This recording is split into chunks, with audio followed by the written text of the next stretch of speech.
Take a look at that. Wow. And such a fun color too. Oh man. At the Goodwill.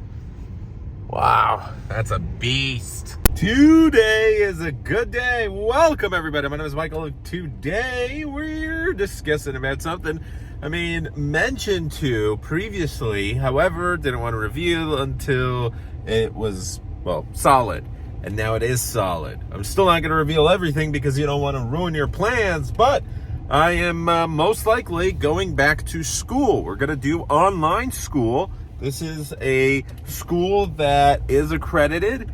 It's not that great, but it's about the same price as community college.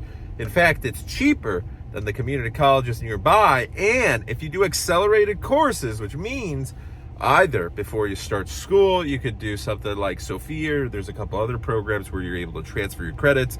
If you're great at math or, science or whatever, you're able to, and a nice G class. Wow, there's a lot of nice cars today. You're able to do those credits, knock them out, and you don't have to take that class, which I hate that. I want to do accelerated learning. And I know it's possible because it's possible at normal schools. It's just the big problem is the cost. So last year I applied, or actually over a year ago, I applied to Arizona State University. They have an online program. I really wanted to go there, except they were $20,000 for out of state. In-state, maybe it would make sense. I would probably be okay going there. However, I would only go there with student loans, and the amount of student loans actually wouldn't make sense at the end of the day. If I lived in Arizona, I think it's like a $14,000, $15,000 in-state tuition. And with the Pell Grant, I got the maximum amount, which was $68.95 or whatever. And then I got approved for the maximum amount of student loans from the government, which is $9,500 or whatever it is. And that would probably cover ASU, except that means the Pell Grant would be essentially like free money in most cases. And that would only cover a portion of Arizona State University. And that just doesn't make sense. If for 4 years, or if you somehow are able to graduate 3.5 or 3 years over there, which it is possible, a little bit tougher because they're not necessarily set up for that, but it is certainly possible.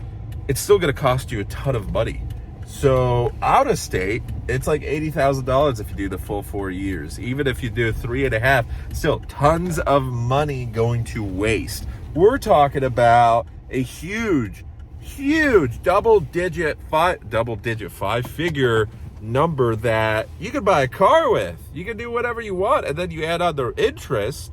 And the interest honestly doesn't spook me because it's nothing compared to the interest I'm paying on personal loans or whatever.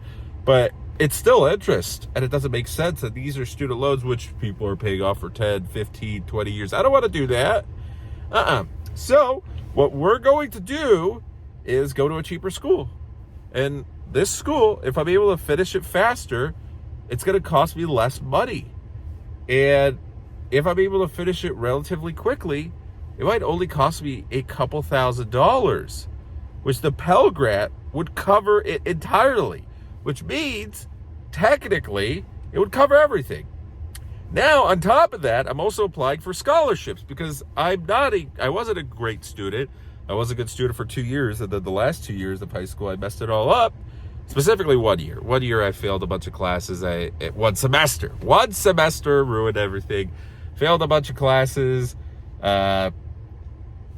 Skipped classes, whatever. I failed actually on purpose. It was a very, very dumb decision of mine. I failed one class by 0.1%, French class. I failed that by 0.1. And I I got also a D in chemistry where I could have easily probably got a B or whatever. And I even got a B in, I think, lifeguarding class, or I don't know. I wasn't caring about school. I had a lot of problems. I had some things going on, and I made some mistakes. And I'm not a great student, so I don't qualify for many scholarships out there. However, there are still those smaller scholarships where $500, $2,000, $1,000, $600 per semester, whatever. And those I did some research on. There's not a lot of people applied to those because they're focused on the big scholarships. And it's still all very confusing to me because in Europe it works completely differently. But after my limited research, there's a couple scholarships that are $1,000, $2,000. One's going to pay out $600 per semester. I have a good chance of getting. So I'm applying for those. I'm going to write my essays. I'm going to do whatever needs to be done. Even if I get an extra $500, that's an extra $500. So the Pell Grant might cover my full school. It depends on how fast I finish. Everything's still getting, through financing right now, finalized, whatever. It should be finalized within the next week or two. I'm starting school March 1st, and I'm still going to be working full-time. Actually, more than the average person, more than 40 hours per week.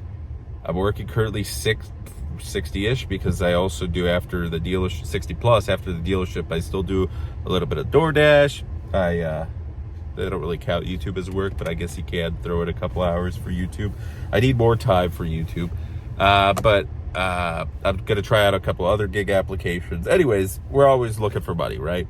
And we're going to work hard this year. We're going to hustle hard. I want to finish this school fast. I want to dedicate 20 to 30 hours per week for school on my days off, just go full out. And I want a bachelor's degree. I want it in business. I want to be able to then use it and potentially go to a better school to continue education, because I already was accepted into good schools in Poland. I was there. I was at the Warsaw School of Economics. I was at the University of Warsaw. I went to them, and I dropped out of both of them. And the first reason I dropped out was when I also made a lot of money as an 18, 19-year-old in Poland. I made over $100,000, where, again, the average person probably makes, $20,000 over there, $30,000, $40,000 if you're very well educated or whatever. And suddenly there's an 19-year-old that made over $100,000 in 6 months, and it was crazy. And I had the chance to make even more money, but I was very foolish with my investments. I lost a lot of money. So that's why I dropped out of school, to focus on that. And if I wasn't so foolish, which, can you blame me? A 19-year-old didn't really know what I was doing with money. I made too much too quick, and I hated being poor for some time, and here we are back in poverty. Almost. I mean, it's not considered poverty because of my income, but my life is just debt, constant debt, and paying off one bill and another, and trying to rebuild credit. And it's eventually going to get better, but a degree is going to help. And I was in a position to do very well financially, and I still believe a college degree is not necessary for everybody out there.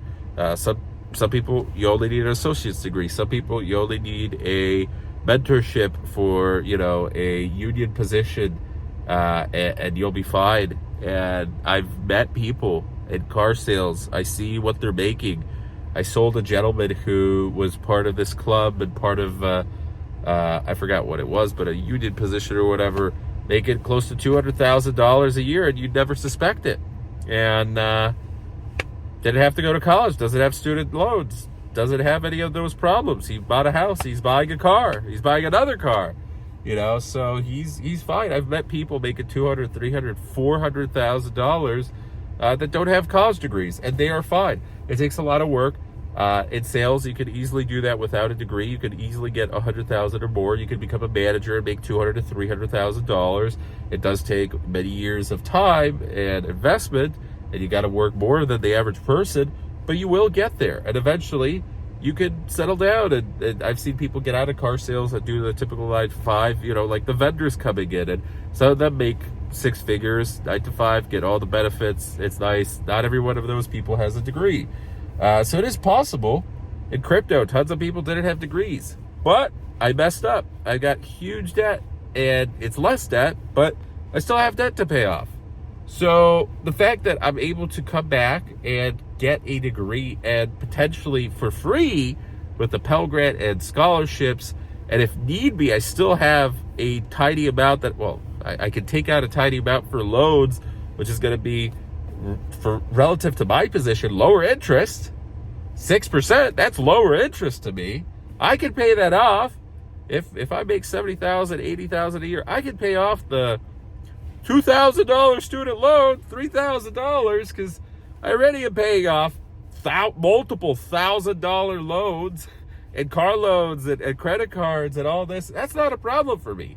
if I need a better laptop, which my laptop is absolutely falling apart, and I might need that for education, I'm finally going to be able to do that.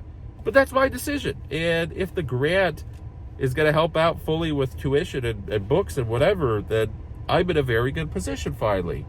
Not great, because I still need to put in a lot of work. I still need to pay off my bills. I still need to have time. I need to make sure I get good grades and all this. But it's very exciting, because this is the next step in my life. And this is going to raise my value as an employee in the future. It's going to raise probably the knowledge I know. You know, Jesus, my grammar. It's going to help with my grammar, probably. It's going to help with my intelligence. I don't know. I feel silly because I haven't been in school for so many years now. And also after Pergamla, I do feel a little dumber. But it is something that I'm very excited for. And it took me years to realize and mature. And again, I still think a degree is not necessary. It wouldn't have been necessary for me had I just been more responsible financially.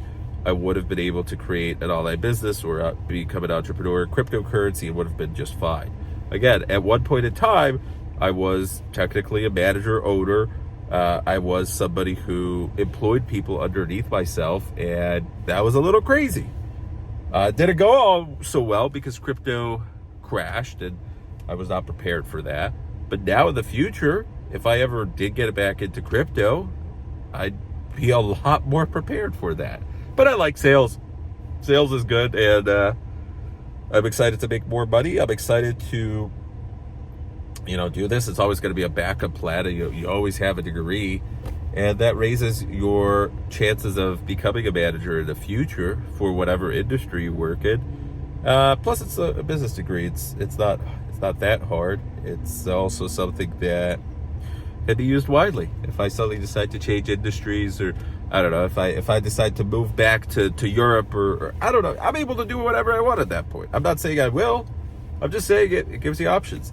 So my goal, as crazy as it sounds, is try and finish school this year. I started this year, and I will start this year. Try and finish it this year. Save myself some money, maybe even get a refund or whatever, and it's very exciting. Also, tax refund season is around the corner, so that's going to help a little bit with debts. One of my credit rebuilder loans, I need to make one more $25 payment, and I'm going to get $520 back from the CD from Self-Lender. So March is going to be a very good month. March is looking to be very good. It's the end of January right now. It is the last day of January. By the time you watch this, it's probably already February 1st in the mid-morning. And I'm very excited. January was a terrible month. It was an absolutely terrible month. On top of everything, I now owe more money per month because I have health insurance and dental insurance. But guess what? That's an also big investment, something I didn't have before.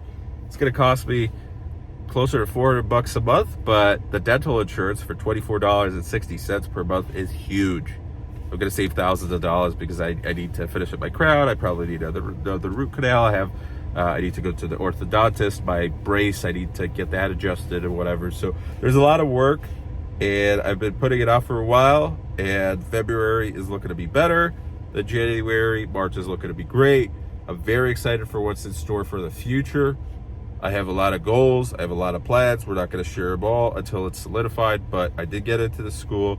I have a starting date. I got approved for FAFSA. I filled out all the applications and did the interviews, and anything that needed to be done is done. And at this point, we're just waiting for everything to fully solidify, but I think there shouldn't be any problems. So with it being solid, that's my little update for you. I'm going back to school, and I'm excited. I'm nervous. I'm just curious what it's going to bring in store for me. So again, it's going to be a huge investment of time. I'm probably going to be burnt out this year, but I'm young. I'm 25 years old. It's time to become a better person, and I want to make more money. I want to get out of debt. I want to be able to help out other people and invest also, maybe not invest, donate to tinnitus research where I wasn't able to last year, and I feel bad about that because I do want to be able to help out myself for selfish reasons, because I want the cure to come out, but I also want to invest in Tinnitus Talk. Well, not invest. I keep using the term invest. Donate to Tinnitus Talk, and I want to see that grow. And then I want to invest in my YouTube channel. And if anybody else out there has tinnitus, I encourage you to check out Tinnitus Talk. It's you don't need to donate anything. It's completely free. It's awesome. But if you do have tinnitus, and if you're a supporter, $25 goes a long way. They're doing a lot of things. So, yeah, I mean, a lot's going on. A lot is going on. I'm very excited. So, thanks so much. You have a good one. Take care.